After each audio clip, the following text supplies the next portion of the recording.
If you don't have friction burns, I don't know why you're stopping. That's sort of the moral of my story. It's like, I have zero problems with you going and watching porn. Zero problems. we'll say if you're in a committed, loving relationship and you're not thinking about what your partner wants, that is horseman of the apocalypse. Like, that is so wildly problematic. That's exactly how, when people say, how have you had a 20-year relationship or a 19-year marriage so successful, it's because we talk about this stuff. You shouldn't have sex if you can't talk about it. How would you deal with two different sex drives? He wants it multiple times per day.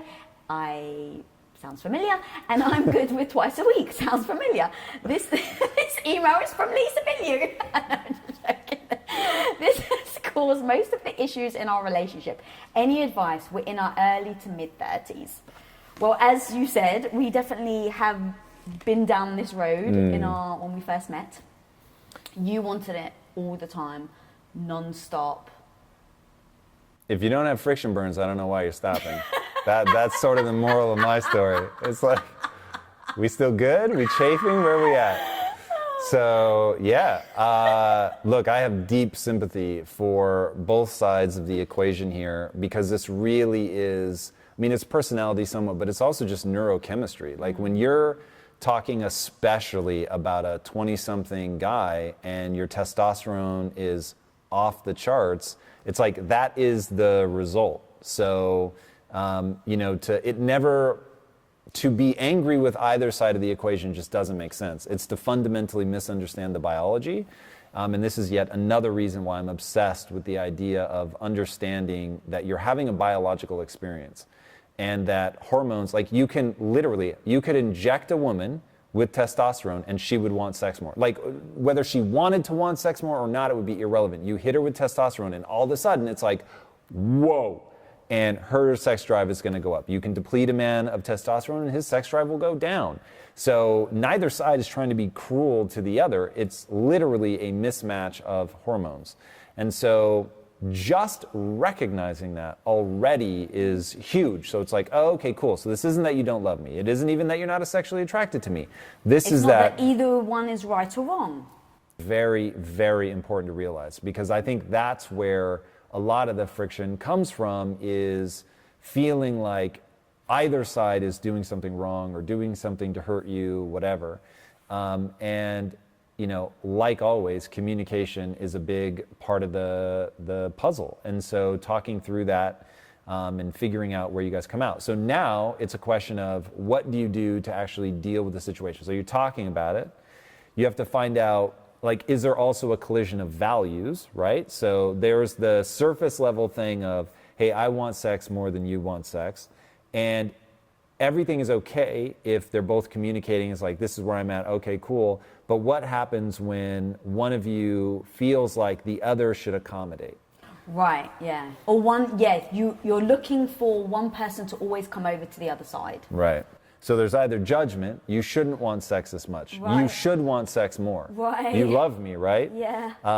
I've agreed to only have sex with you, and now you're trying to limit the amount that I can have sex? Right. Shouldn't you want me to want to have sex with you? Right. So that's where the real sort of the need for self-awareness kicks in, where you have to understand that you don't just have thoughts up here, right, of I want sex more than you, or you want sex more than me.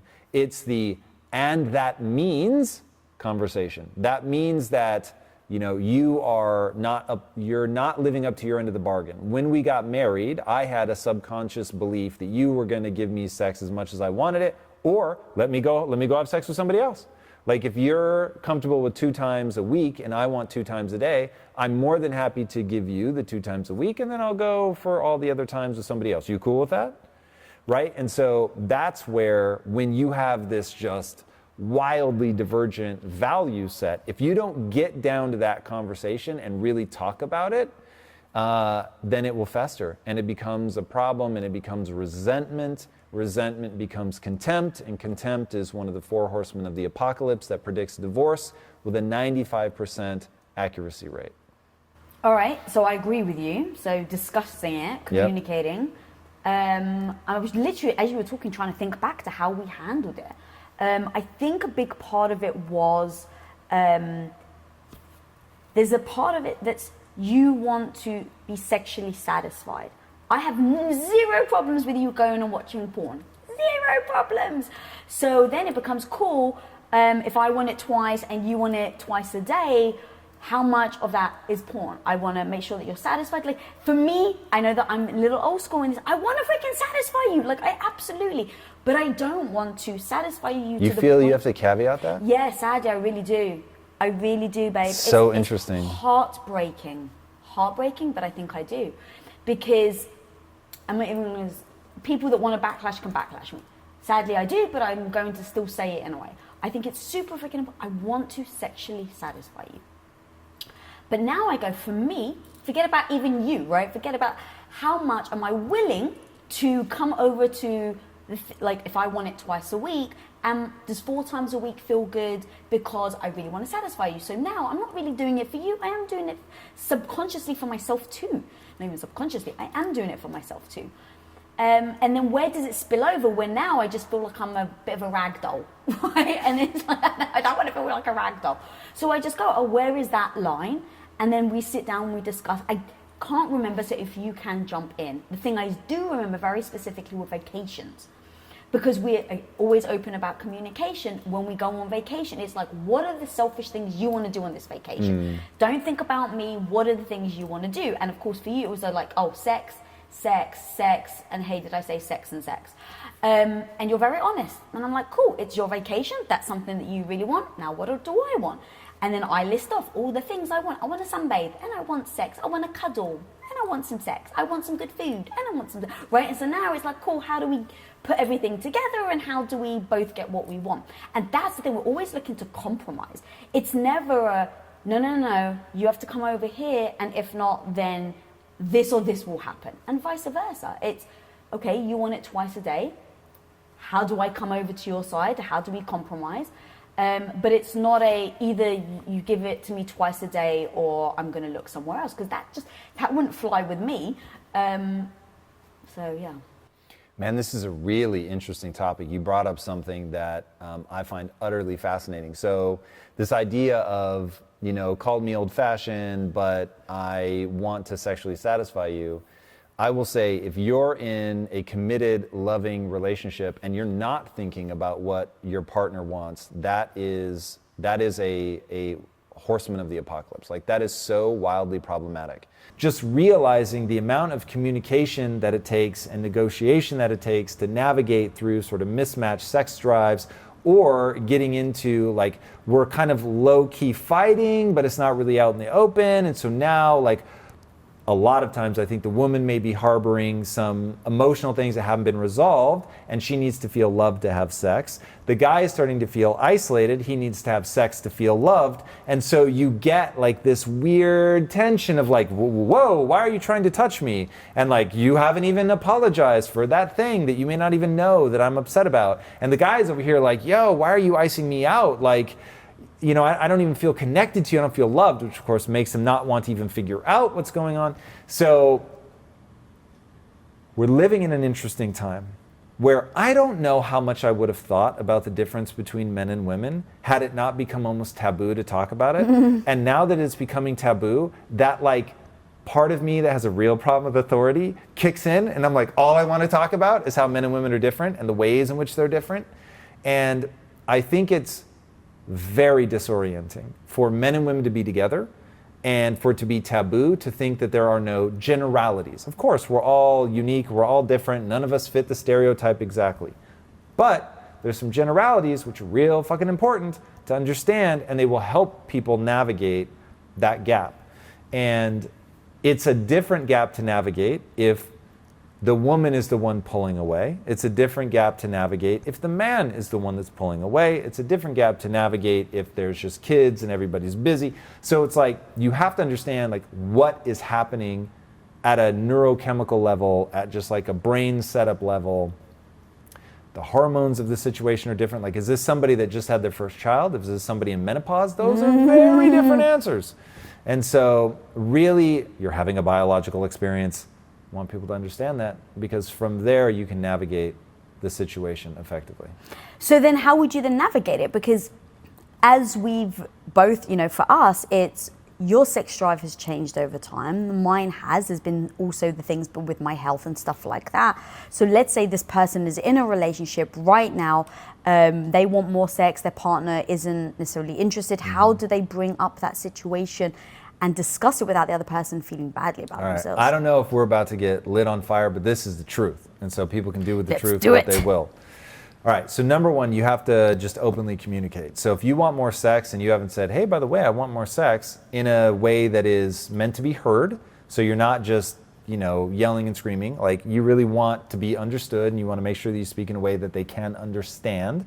So, but talking about it and then recognizing that in a marriage, you have to negotiate this stuff. And that means that each of you are going to give a little. The person that doesn't want sex is going to have sex more than they ultimately want to make sure that they're meeting their partner in the middle. And the person that wants sex more is going to be having sex less than they want to meet their partner in the middle. And I get it, like that feels somehow on the surface, like when you just say the words. If I just say isolated on a piece of paper in the abstract, somebody's going to have sex more than they want to. Fucking pitchforks, people are going to be freaking the fuck out. And I get it in the abstract. In the abstract, of course, you should never have to do anything you don't want to do. But in the reality of a marriage, you should want your partner to be happy. You should be willing to enter into a negotiation to figure out, like, hey, how do we make this work? How do we make sure the incest taboo isn't kicking in? How do we make sure that you're fulfilled and you feel loved and heard and understood and seen and desired? And for a woman, the big one, because as I was saying, those are a mix of both male and female, typical. For the woman to feel desired is huge. And a misunderstanding of that on the male part, the need to externalize that desire or even to rekindle it and to build it up so that they can get to the point where they're really sort of effortlessly articulating that.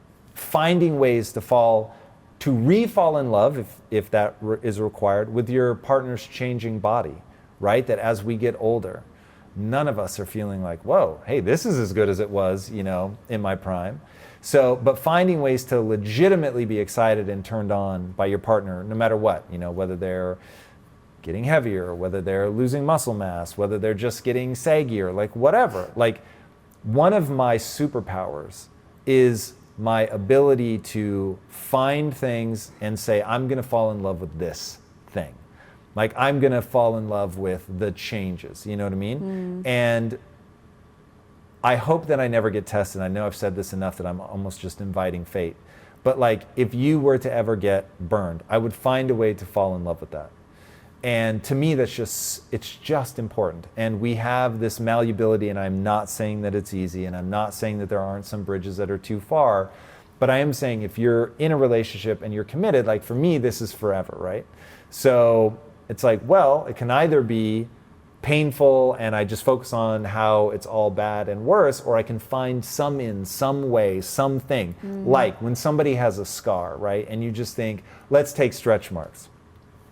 If your significant other got stretch marks giving birth to your child, that's so easy. That's such a no-brainer to be like, every time I see these stretch marks, I'm just going to think about the life we've built together, that we've got children. You fostered life inside of you, and you gave birth to that, and we're a family now. And it's like, that's all we had to like give up to get this thing. And that's reframing. And so being able to do that on both sides so that the other person feels desired, it's like, that's the dance, you know what I mean? But to get to that, you've really got to understand what the other person is going through. They've really got to understand what you're going through. They've got to want you to win. They've got to be willing to do, like to have sex a little more than they want to, or to have a little bit less sex than they want to, whatever, to like want the other person to thrive in the relationship. I love that. And that's exactly what we did. And I think that comes to making sure that you're communicating from early on. Now, look, if you're in a relationship that you've been in for a long time, so you're not there, I would start to work on how do we start to open up this communication so that we can keep having these discussions. But for us, that was really important. Setting the ground was from like very early on, where you had said exactly the type of how much sex that you want in, you know, per day or per week, and then I had told you what was satisfying to me, and then we figure out, like, it's like a dance, right? And I'm so glad. I love that I just left you to say the hard things, but I'm sitting there going, yeah, because you're 100% right. It's like, did we meet in the middle? Yes, we did. And that's exactly how, when people say, how have you had a 20-year relationship or a 19-year marriage so successful? It's because we talk about this stuff. Beginning to understand, okay, base assumption number one is that neurochemical cocktail of sex is incredibly potent. So one of the things that marriage counselors will often ask at the very beginning is, how often are you having sex? Not how often do you feel like having sex? How often are you actually having sex? Because the neurochemistry will bond you. Then it's like, where's the sort of satisfaction level, right? Because just like I had always said to you in our marriage, I never ever want to have sex if you're doing it for me.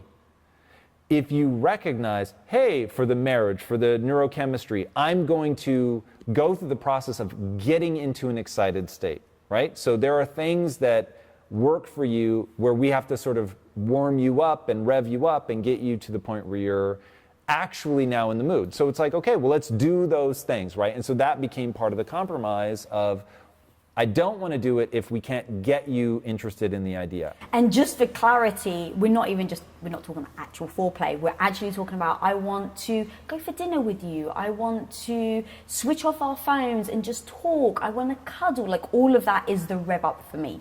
Yes, which isn't just a rev up for you. Obviously, talking now at a stereotype level, there's going to be differences, but stereotypes become stereotypes because there's enough meat there. That's true for a lot of women.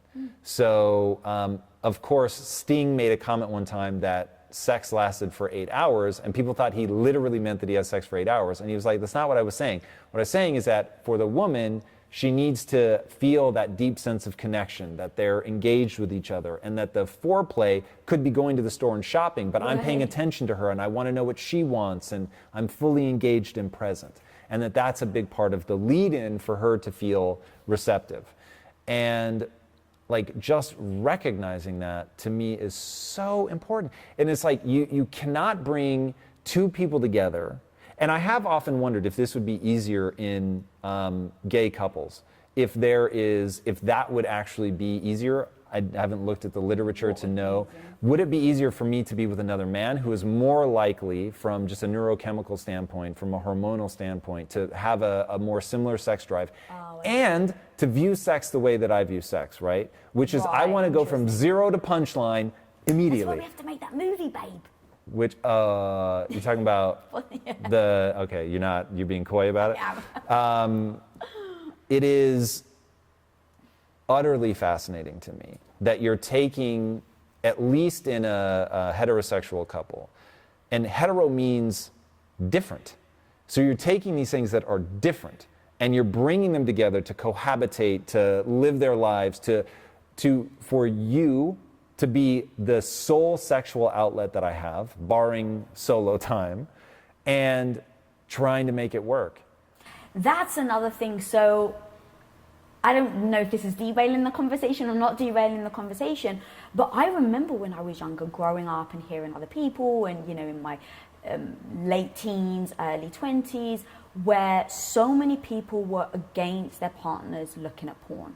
And it meant that they didn't find them attractive. And I was always confused about that, because I was like, but for me, again, just for me, if I'm with my partner and he wants more sexual pleasure than I really want to give, why do I have a problem with them going off and looking at porn? Like, to me, it's like, okay, I wouldn't want, if I have a need, and let's say I'm trying to think of a very quick need that you can't fulfill, but I don't know, if I have a need that you can't fulfill, but you're like, oh, hey, but go over here and you can get it over here with no damage to our marriage, to our relationship, I encourage that. So me and you were very open about, basically, when you're watching porn, it's like, okay, have fun, babe, you know. And it's funny, like, I'm getting a little embarrassed in saying that out loud. I don't know why, but it's true. Like, so many people I don't know if they have that open communication, but that was huge because now there's no, like, the idea for me breaks my heart of someone having to sneak off and do that in private, where you have a need, you feel, but you don't want to tell your partner because maybe they're going to take it as, you know, a dent on them, or like maybe you're going to trigger their insecurities. So you have to do it in secret. And now, you know, me and you talk about just secrets. We have zero secrets, even to the point where sometimes it was like, I said to you, yeah, close the door, and then realized the next day, like, oh shit, I lied to him, that I didn't actually close the door. I'll like come and tell you, like, babe, you know, yesterday I said to close the door, I'm so sorry, I actually didn't. I don't even know why I said I did. Like things like that, because it just, like, we want to always have so much openness and transparency, so that when something happens, I'm like, oh, well, he's already proven over 20 years he's going to be honest with me, so I'm going to give him the benefit of the doubt over here. But like with that sort of thing, it's not just the porn itself, right? It's the hiding. It's the, once you have to hide something, now you start to feel like it's taboo and that it's bad. And like, I never wanted you to feel like looking at porn was going to be a bad thing. It's like, if you're having fun, go for it. And that has now opened the communication between me and you. It hasn't built up a wall. It hasn't given us this thing between us that maybe one, you know, that could be seen as bad versus good. Right. Yeah, I think that's super important, is finding, there's a lot of judgment around, and this is like floating in the sort of cultural sphere. But a lot of judgment around, oh, you know, he wants it all the time and he's just a dog or whatever. And so that does, like, I don't know, that doesn't feel good. And then women getting pressured by a guy to have sex when they don't want is also super shitty. And so being able to, the thing that we settled on, I can't believe we haven't said this yet, the thing that we settled on is, I'm never going to be afraid to ask for sex, and you should never be afraid to say no. And that was where we came to. Don't make me feel bad for wanting it, and I will never make you feel bad for not wanting it. And so that has been a great dance. And I don't understand people, though, that have a judgment where it's like, let's say that you want sex at a time where I am not in the mood, which, believe it or not, has actually happened. And in those times, I'm like, yo, if you want to, 100%, like, I'm down for it. It's not where my head is at right now for whatever reason, but like, I'm totally game. That doesn't feel weird to me. It's like, I trust you implicitly, so I don't feel, there's no sense of danger to, you know, putting myself in a sexual situation, even though like my head isn't necessarily there, and it'll take me a minute to rev up, but like, you know, I want to be there for you. And the deep sense of comfort and trust that we have over 20 years, it's like, you know, it's, you shouldn't have sex if you can't talk about it. And so it's like, to not be able to say like, I'm so in this and you've earned my trust and I love being with you. And I understand the way that the hormonal cascade works enough that, hey, unless something really rough is going on, in which case I would say, look, I'm way too stressed, or something sad, like I can't imagine being sad and trying to have sex. But it's like, if you touch it enough, I'll be ready. You know what I mean? So it's like, there are ways to make this get going. We're in a, or at least me, I'm not that easy. No, of course, radically different things. No, but it's good to know, though, those things, right? Because it's like, I know, and then in that moment, I'm like, okay, bless him. I know that I can get him there. But if he's tired, it's like, you know, so then we can talk about it and then address it. I just don't think people should feel weird bringing it up, and I don't think people should feel weird saying yes when it's yes to, I love this person and just want to see them smile, and it's not yes like I'm super in the mood right now. And I don't think people should feel bad when the answer is no and I'm just not there. And right, like it take it a dent on you, like, oh, they're no longer attracted to me. Yeah, like. And that was actually one thing. Do you remember fairly recently, I can't remember what happened. It might have been like Valentine, I can't remember. But I said to you, actually, I was like, because I think I went to make a move, and you're like, oh, I'm actually not in the mood right now. And I was like, oh, I just want to make sure that you feel sexually satisfied, because our sex has changed over the last few years. And I remember you just looked at me like, I'm no longer that 24-year-old, you know, guy that you met. And in that moment, I was like, oh yeah, that's true. But that's why we still keep talking about it. Because if I hadn't have said anything to you, if I didn't ask, if we don't constantly ask, constantly check in, if I was insecure, I may have thought it was about me, right? Like if you're still watching porn, but you want less sex with me, oh, am I less attractive? Do you not like me now? Right, like I could, for sure, the freaking Lisa's negative voice will keep going. I will say though, that would be concerning in a relationship for me. If the person is watching porn and saying no to sex with a spouse, it doesn't, I would just say if your goal is to have a long and healthy marriage, you want to change that ratio. I remember on our first date, you were like, yeah, I don't look for sex on the first date. And I was like, wow, that's really impressive. Like, and then that night you try and have sex with me. And I'm like, this motherfucker, like he just said that he didn't want to have sex. But the funny thing, I wasn't running game though. And the funny thing is, that's how bedazzled I was by you. But the funny thing is, I actually didn't think of it as like, he just freaking lied. I actually believed you when you said it. So now actually in reflection, I'm like, that's actually interesting. But when it just comes to compatibility, like if I'm looking for a long-term relationship, I personally, and again, as you said, for me, this is what I'm going to say, for me, being sexually compatible is a must in any long-term relationship, like for me. Sex is very important to me. It's a very important part of our relationship. So to not have sex compatibility there and know that ahead of time before like I commit to a relationship, is just important to me. So I would personally not wait until marriage because again, that is just one thing that is very extremely important to me. And then I think it kind of goes, I'd be a little like I don't know if it's controversial or not, but like, let's just say it's for a woman, what do you actually want? Like you want a one night stand? You want to go have fun? Like go have fun. Like men talk a lot about like one night stands, but for women, like again, for me, it's like, well, what am I looking for from this person? Am I just wanting a fling? Great, I'm going to jump into bed with them and have some fun and there you go. But if it's a long-term relationship, I think I would take it slower. I think I would, because sex isn't the primary thing for me of why I'm with that person, why I'm communicating with this person, why I'm texting them, why I'm calling them. It is potentially for a future with them. So if that's the case, I would, I think, take more time to hear what their values are, to see if we are compatible in mindsets, compatible in the way that we think. And then I think I would then build the trust to then have sex. But if I'm just personally looking for a fun time, then I don't need values or compatibility. I just need a fun night. Safe, of course. But so again, I think it goes to what you're looking for and then where that comfort level is for the individual. Because if you're having sex, in order for them to value you, that's obviously a disaster waiting to happen. So just really thinking through what the reason is of why you want to have sex with them and then just own the reason. It's a very good answer. This is... it's really an interesting, sort of scary question when I step outside of us as the people doing it. And I think about like, if we had kids, what would my advice be to my 21-year-old son or daughter?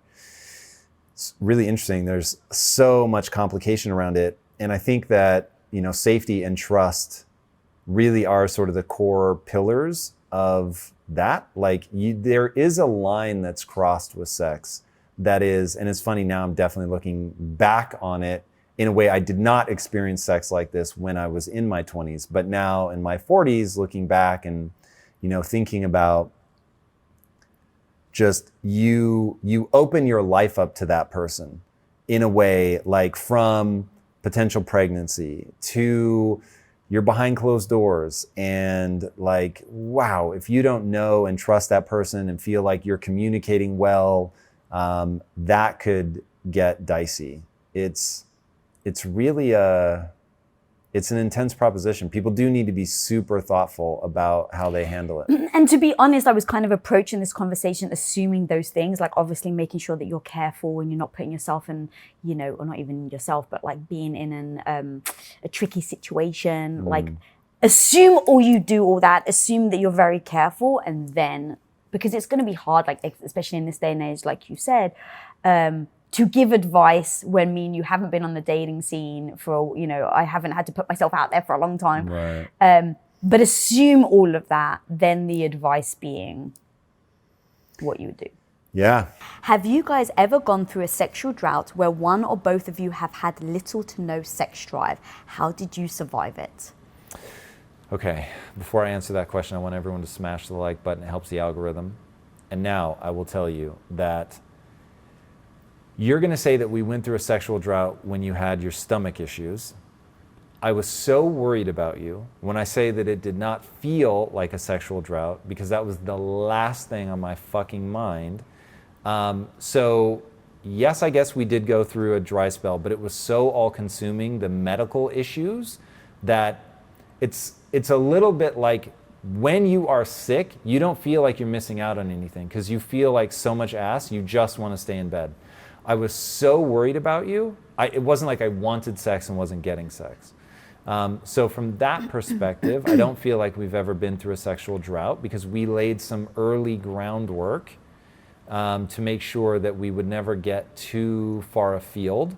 And I can walk through that, but I feel like you have something to say. Yeah, I would just kind of like to give a bit of context in case Please. people don't know. So, had massive gut issues.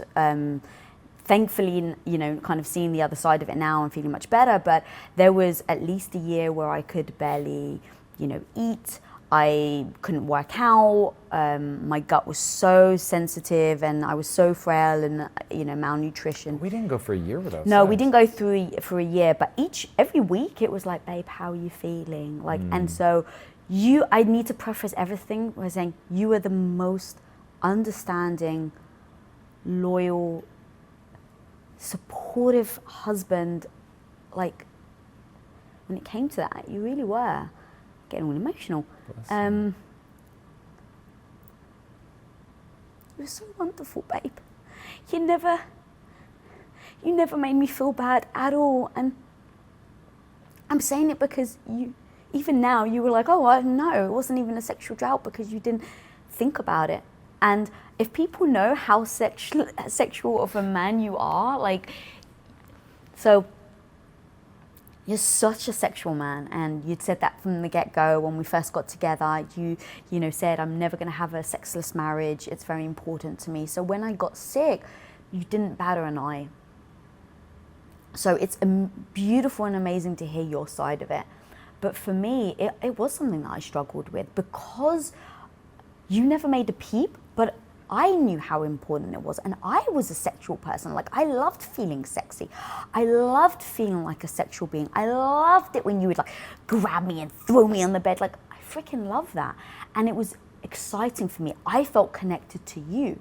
So the fact that you couldn't do it, the fact that every weekend it was like, oh, can we not? Babe, what position? Oh, do you want to stay? You were just so understanding, which is wonderful, but I didn't feel very sexual. So it was, feeling really badly for my own sake. And so that was really hard for me. And so how I dealt with that, I would just talk to you about it. Because I was like, I can't tear myself apart inside and worry, is he secretly holding a grudge? Is he secretly, I don't ever want you to hide and run and watch porn and hide from me. I want to be able to talk about it and be like, babe, how are you feeling? Do you want to go watch porn? How can I help? Because it was something we were going through together. So it was very hard for me in that situation. And I felt that talking about it just eased it. Because I would talk to you about the fact that I wouldn't feel sexy, and I would talk to you about that I miss it, and that really helped. So the only thing, I guess the advice I can give in this situation is to be open about how you're feeling. It's no judgment, it's no pressure on the other person. And then also, one thing me and you do often is to talk about just on a general, it's a 3-day weekend and we have our list of questions, and it's like, babe, how sexually sad? I think I even asked you that fairly recently, just out of the blue, because I was like, oh, you know what? I don't know if you come on to me as much as you used to. So I was just like, babe, are you sexually? You're like, yeah, of course, babe. I'm just not 25, I'm just not 25 anymore. So thank you for asking, but yes, I'm fully satisfied. So just making sure that articulating, checking in with your partner, doing it like a regular, like even if you just had it on your calendars, like a once a month ask each other, that way there's no pressure of having to bring it up and actually like set aside time. It's just like, oh, like what would you change? What would you want to do differently? And then having that open dialogue.